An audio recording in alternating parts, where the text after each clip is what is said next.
अमेरिकी राष्ट्रपति Donald Trump इस समय अपने ही फैसले में बुरी तरह फंस चुके हैं।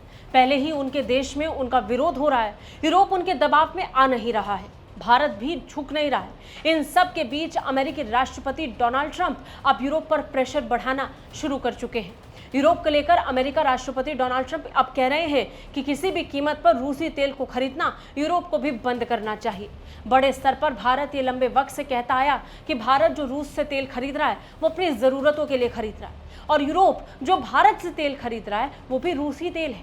लेकिन इन सब के बीच में अमेरिका और पश्चिमी मीडिया ने भारत पर बार बार सवाल खड़े करने की कोशिश की, जिस पर भारत ने साफ कहा कि अगर आपको भारत से तेल नहीं खरीदना तो आप मत खरीदिए। ट्रंप अब भारत के इन्हीं दावों के बीच में फंस चुके हैं।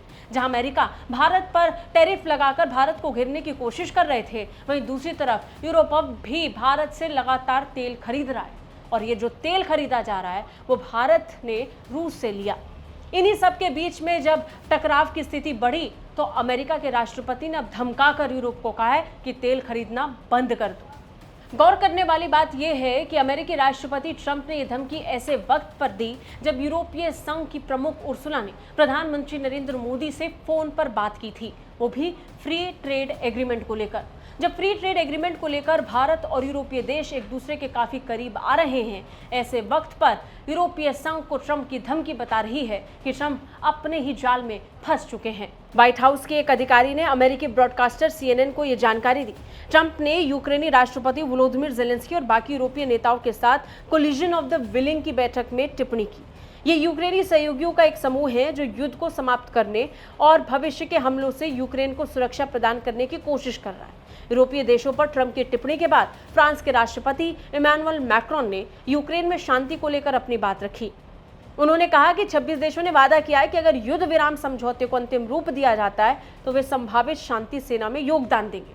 हैरानी की बात यह है कि जिस तेल के खेल में पूरी दुनिया को कंट्रोल करने की कोशिश ट्रंप कर रहे हैं, वो दुनिया तो बिखरी पड़ी है। रूसी तेल को किसी न किसी स्तर पर कोई ना कोई कंज्यूम कर रहा है। भारत इस तेल को खरीद रहा है, और भारत में ये जो तेल रिफाइन हो रहा है उसको बाद में यूरोप खरीद रहा है। ऐसा नहीं है भारत ने इस बात को छिपाया, भारत ने इस बात को खुले तौर पर फैक्ट्स के साथ रखा भी। भारत के विदेश मंत्री डॉक्टर जयशंकर ने कई मौकों पर कहा कि आप अगर भारत से तेल खरीद रहे हैं तो आप मत खरीदिए। बड़ी बात यह कि अमेरिका भी भारत से ये तेल खरीदता है। अमेरिका और यूरोप छोड़िए, यूक्रेन तक भी डीजल के रूप में ये तेल पहुंच रहा है, और बहुत बड़े स्तर पर इसका इस्तेमाल हो रहा है। इन सब को नजरअंदाज करते हुए ट्रंप इस सब को कंट्रोल करना चाहते हैं, और फिलहाल ये उनसे हो नहीं रहा। नतीजन वो घिर गए और धमकाने वाली स्थिति में आ गए। आपको क्या लगता है ट्रंप के इस बयान को लेकर? हमें कमेंट करके जरूर बताइए। जय हिंद।